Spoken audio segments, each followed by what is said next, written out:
Kind of like that Valve announcement of the card game. Yeah, that was bad. Can I touch one bit of news? Because I just think it's funny. Do it. Man, people are shitposting Dota 2. They're giving hate reviews because of that. Like, they're so mad that Half-Life 3 is dead. Oh, Half-Life 3 is dead and the stupid card game exists? Here's the thing. I agree with them. Fuck Valve. You want to talk about a company that just went full greedy and just forgot what they were? That's them. I do want to talk about this because I actually was discussing this with people in the chat we attend just a few nights ago. Valve is the company, like, if you would have found me 3 years ago, I would tell you how much I love the company. They can do no wrong. They're wonderful. Fast forward to now, fuck them. You know what Valve is? They're the bastard stepchild of Blizzard. Like, they looked at Blizzard's model without understanding why it worked. They tried to copy it, and they said, we're going to also do what you do. All of our games will have, not necessarily loot boxes, but some form of microtransaction and currency that will continue to add up over time. Because that is the thing, except for Diablo, which is part of the reason we don't have Diablo 4 yet, is because every single Blizzard game has some form of DLC and microtransaction in it. You know, but what they fail to recognize is that these are franchises that are near and dear to people's hearts, and they also do it in a respectable way. Correct. Now, Heroes in the Storm has a lot of characters that people recognize, but the loot box system is fair. You can buy your own character if you want, but it also was technically its own IP. Mm-hmm. Now, Valve looked at that and said, that's what all of our games should be, because they are the owners of Steam. And one thing that bothers me about Steam a lot, and this doesn't get talked about, 30% of a revenue that a game makes goes to Valve. 30. That's a lot. That's the tax you pay for having it there, and that's because they have the monopoly. And I feel like if you add up all the money that's there, and you're telling me, well, I guess they don't have the money or time for a fan favorite series. Fuck you.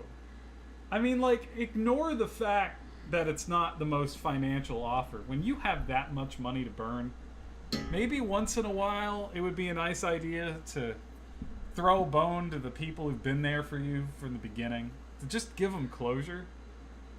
I mean, like, I'm not saying, you know, businesses, they exist to make money, but don't you also want that brand loyalty? I feel like that's what Blizzard has that Valve will never have. Yeah. Because Blizzard listens to its... Not always. I mean, the Necromancer I'm going to make fun of forever.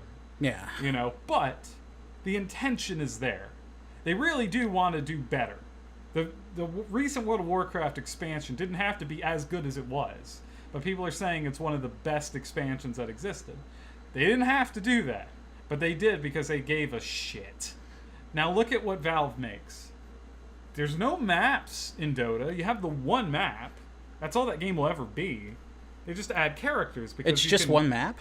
Well, it's a MOBA. Oh my god. MOBAs are just one map. Not Heroes of the Storm, son. Well, Heroes of the Storm's its own little weird beast, but that's typically, if you look at League of Legends, that's also one map, which is the pinnacle of the MOBA, and it's fun.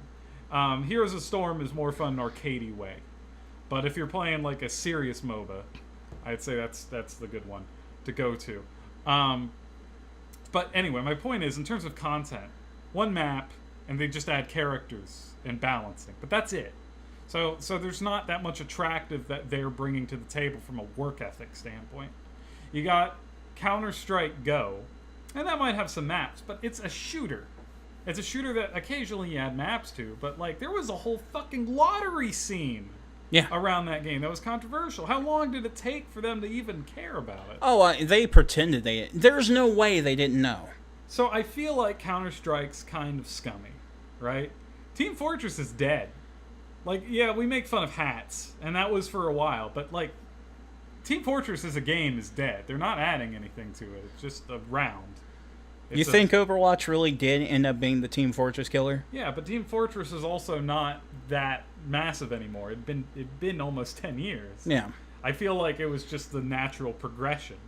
And there's a reason we don't have Team Fortress 3. You have to make a game.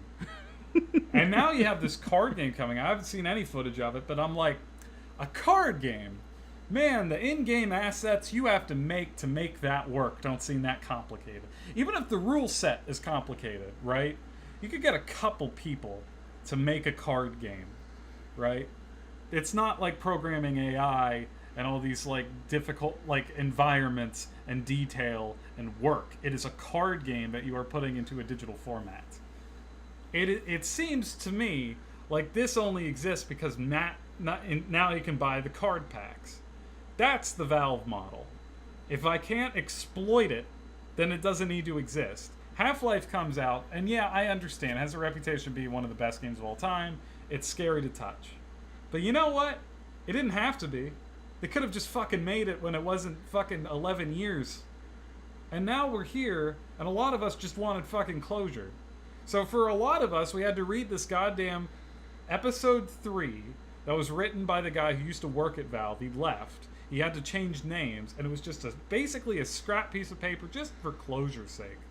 And we're fucking using it. Because it's all we have. Fucking, it wouldn't have been bad if they said they weren't going to do it. But what were the words that fucking Valve said for 11 goddamn years? These things, they take time. That's Valve. They fucking hold you on a chain, make all these shitty, exploitable projects, and keep saying, don't worry, we'll get to you. This VR thing is Portal related. I'm sure that'll be it. Fucking, what was the last Portal related VR thing? It was the fucking test lab. Yeah. Like, it seems like that's a direction they want to go. Either exploit, and even the fancy projects, VR is exploitable because you're trying to get other developers to make your fucking games for your headset. So they got that. And then they got the Steam machines and the Steam OS. Not only were these failures, but it was entirely driven around buying other products. It was entirely about the idea that it was investment for them to make future money. That is Valve. That is my rant. But, like, fuck them. I think you've made amazing points with that, because in terms of it, Valve tried very hard to turn Steam into, like, the Microsoft of the gaming world. Like, they wanted the name Steam to mean everything gaming, with the OS, with the Steam machines, with VR, all of that. And for the most part, I would say the majority of those projects have blown up in their faces. Except Steam right now is incredibly successful because gamers are lazy and we wanted the one client. So personally, I try to use GOG as much as possible, which is a competitor owned by the guys who make The Witcher. And what I like about that is you're not forced to install a client. You can just download the games right off the website and you can keep it on your hard drive forever. And I like that. And oftentimes they even give games for free. They do. So GOG.com, guys. Yeah. I just have a beef with Valve. I don't want to get, especially after the 30%. Because you can't tell me they don't have enough money if they're taking 30% of all sales. Oh, of course they do. Now watch as I buy you a Steam game tonight. Valve Corporation has an amazing amount of revenue that comes in each year. Gabe Newell is a billionaire. Yeah. So let's not mince words. Gabe Newell is a billionaire. Now, he uses his money for good. He's a very charitable man. He does good things, but that doesn't excuse the shoddy bullshit business tactics of Valve. It reminds me, I'm going to shit on Nintendo again. Back in the NES era, how Nintendo used to treat third-party Oh, Nintendo's people. been bastards. They have been. But Yeah. like it kind of reminds me of that on a much larger scale. And it's really kind of corrupt. But they, like, the Half-Life thing, it bugs me as a fan of what they used to make. But that's not what makes them disgusting.